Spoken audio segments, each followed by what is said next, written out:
Brad, let's take a look at another mover here that we're closely following this morning, and that's Okta shares. Now, there's two stories that we're watching. First, the cybersecurity firm reporting earnings that were slightly better than expected, slightly earlier than expected, raising its full-year sales target for 2024. Now, this upbeat earnings report coming after the company also disclosed that hackers stole all of its customer support user data back in October. Previously thought it had only impacted just 1% of customers. Now, the hackers downloaded a report that is thought to include names and email addresses of all of its users, customer data users there, other than certain federal and Department of Defense systems. The company saying that the threat actor may use this information to target customers via phishing or social engineering attacks. Of course, that is the warning there from Okta just in terms of what exactly this information could be used for here down the line. We are seeing a bit of a reversal just in terms of shares are well off the lows, I should say. The stock had been off just over 10% shortly after this disclosure of the wider than expected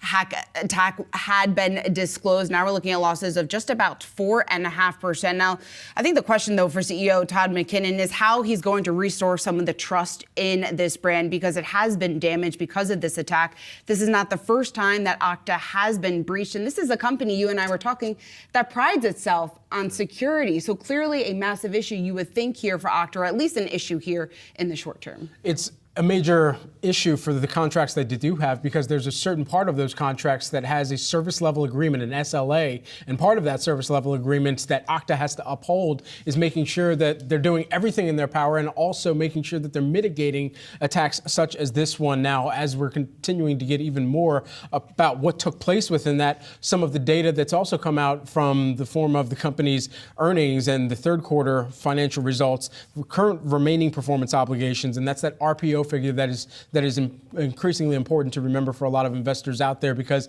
it's essentially a number of factors, the timing of renewals, timing of purchases for additional capacity, and all of that considered, that's a number where investors should be keeping a close eye on current remaining performance obligations. That actually grew 16% year over year to $1.83 billion.